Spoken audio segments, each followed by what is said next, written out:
류현진 선수가 재고난주로 복귀 후 가장 아쉬운 등판을 가졌습니다. 오늘의 부진 무엇이 문제였는지 함께 얘기 나눠보도록 하겠습니다. 네, 오늘 템파베이와의 원정 경기에 등판했던 류현진 선수인데 4와 3분의 1이닝 동안 7피안타, 그 중에서 3개가 피홈런이었고요.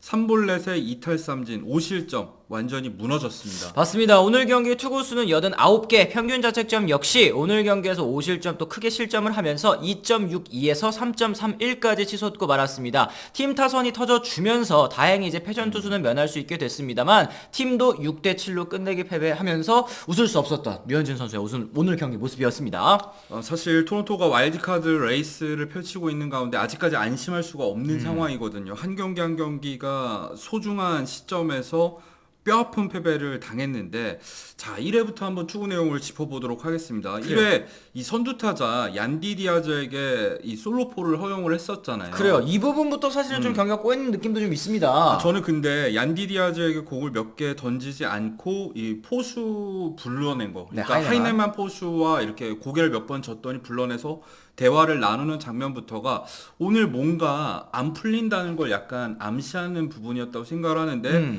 곧바로 홈런으로 이어지면서 놀랐습니다. 그래요. 이 계속 얀디 디아즈 선수가 커트를 하더니 몸쪽에 잘 붙인 6구 패스트볼. 이건 사실 실투 아니었거든요. 보더라인에 완전히 붙은 공이었는데 그게 홈런으로 연결되면서 확실히 류현진 선수가 흔들리는 모습을 보였었죠. 그리고 다음 타자 헤롤드 라미레즈와의 승부에서 그 모습이 좀 도드라졌는데요. 의식적으로 좀 바깥쪽 위주로 던지는 모습이 나오면서 스트레이트 볼넷까지 또 연결이 됐습니다. 후속 타자를 좌익수 플라이 그리고 이제 삼진으로 돌려 세우며 아웃카운트 2개를 잡아냈지만 신인 카미네로에게는 또 7구째 볼넷 내주고 이제 로우 선수와 또 승부를 하게 됐어요. 이 조시로 같은 경우에는 좌완 상대로 분명히 약점이 있는 선수입니다. 그러다 보니까 시즌 초반까지만 하더라도 플래툰으로 기용이 됐었고 이 좌완을 상대로 올 시즌 홈런이 하나밖에 없었는데 류현진 선수가 던진 이 6구째 공이 87.9마일일 뿐만 아니라 한가운데 몰린 이 완벽한 실투였습니다. 그렇습니다. 이게 결국에는 3런 홈런으로 연결되면서 경기 초반에 4실점을 하고 말았던 류현진이었죠. 그래요. 2회와 3회 무실점으로 막기는 막았습니다만 메이닝 주자를 내보내면서 또 불안한 모습을 보여준 류현진 선수였는데요. 4회 말에 또 한 차례 또 홈런을 내주고 말았습니다. 네, 베탄코트, 그러니까 NC에서 활약을 했었던 선수인데 지금 메이저리그에서 주전 포수를 하고 그렇죠. 있죠. 베탄코트에게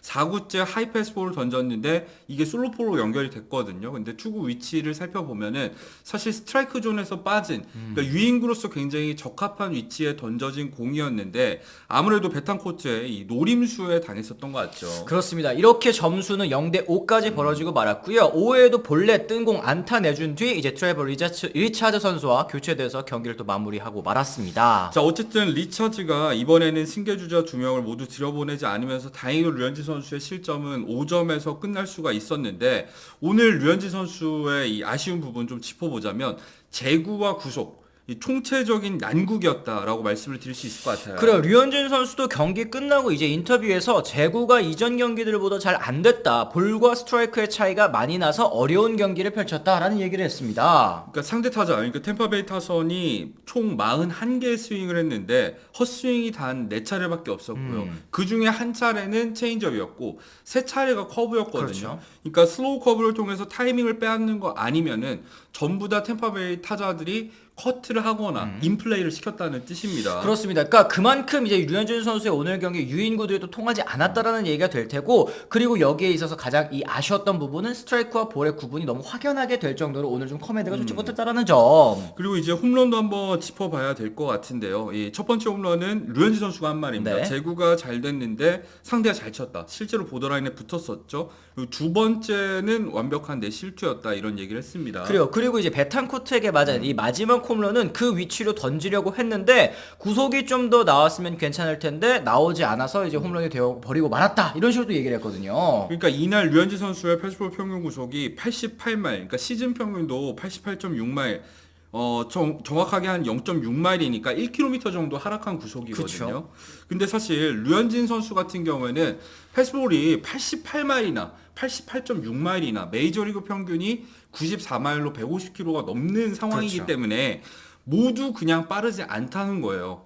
그랬을 때 류현진 선수가 왜 구속이 안 나온 날 못하냐라고 한다면 구속이 안 나온다는 건 그날 류현진 선수의 컨디션이 좋지 않다는 뜻이고 구속이 안 나온 날 제구도 안 되는 게 사실은 진짜 큰 문제입니다. 맞습니다. 이 경기 끝나고 슈나이더 감독도 류현진은 사실 제대로 된 지점에 공을 던지면 모든 것이 통하는 선수다. 그러니까 이제 구속 하락이 곧바로 이제 구속 때문에 오늘 경기를 더 부진한 것은 아니라는 얘기를 했는데요. 초구를 스트라이크를 잡거나 혹은 이제 불리한 카운트 승부에서 굉장히 고전하는 모습을 보였다. 본래 또 류현진답지 않은 모습이었다. 대체적으로 오늘 전체적인 문제는 커맨드에 있었다고도 보는 것 같습니다. 류현진 선수 역시도 본인의 제구 부분에서 문제가 있다고 진단을 했었는데요.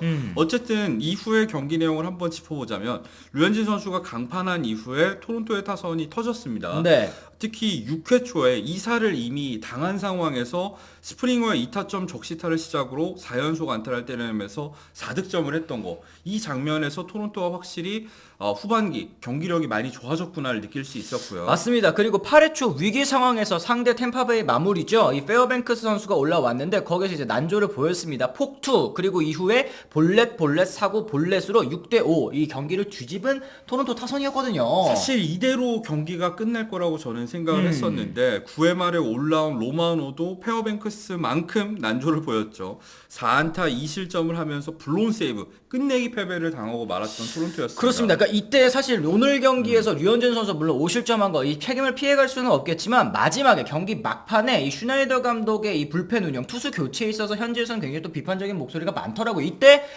왜 메이저를 이제 안 올렸느냐 뭐 이런 얘기들도 있는데 사실은 뭐 그때 이 슈나이더 감독도 로마노가 우리 팀의 마무리이기 때문에 마무리를 끝까지 믿고 가려고 했었다라고 얘기를 했지만 경기가 사실 이제 패배까지 연결이 됐기 그렇죠. 때문에 워낙에 또 중요한 경기이다 보니까 그런 비판에서 완전히 자유로울 수는 없겠죠.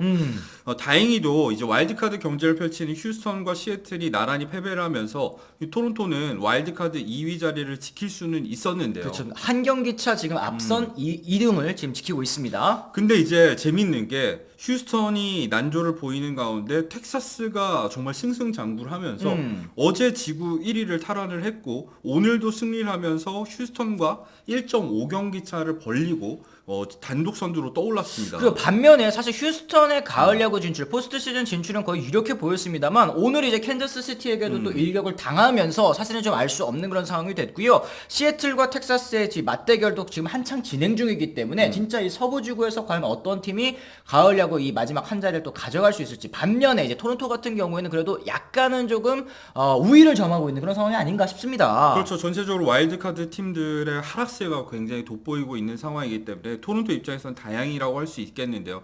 이제 류현진 선수 등판 얘기를 해보자면은 남은 일정대로라면은 시즌 마지막 등판 역시도 이 30일 템파베이를 상대로 나설 게 굉장히 유력한 상황입니다. 그렇습니다. 토요일 8시 7분인데요. 사실 그동안 오늘 이제 인터뷰에서 그 얘기했거든요. 그럼 뭐 템파베이가 좀 약한 경기들이 있었던 것 같은데 했더니 그 와일드카드 결정전 있지 않습니까? 그때 한번 일 제외하면은 나머지는 그냥 무난했다라고 이제 얘기를 하더라고요. 그러니까 류현진 선수도 이 템파베이 상대 약했다라는 얘기 거기 굉장히 좀 인정하고 싶어하지 않는 모습이었는데 다음번 등판에서 좀 서력이 반드시 좀 필요하지 않을까 싶습니다. 그렇죠. 템파베이 타선이 사실 류현진 선수를 이 단축 시즌 때부터 정말 많이 상대를 했잖아요. 그러면서 류현진 선수의 체인지업이 오늘 탄착분이 나쁘지 않았는데 계속해서 이제 커트를 하면서 패스볼을 기다리는 모습. 그러니까 어느 정도 류현진 선수 공략법을 템파베이가 알고 있는 느낌이 들었는데 다음번 등판에서는 어떤 카드를 뽑아두게 될지도 궁금해집니다. 맞습니다. 여러분들께 또 류현진 선수 승리 소식 결국에는 이제 9월 24일까지도 아직까지는 들려드리지 못하고 있는데 아직 9월 다 지난 거 아니지 않습니까? 이제 마지막 경기가 또 이제 9월에 남아 있는 상황이기 때문에 이 마지막 경기에서는 또 류현진 선수가 시즌 4승 소식 저희가 또 들어볼 수 있으면 참 좋겠습니다.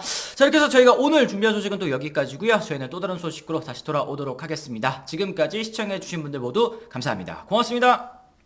I'm ready to go. I'm ready to go.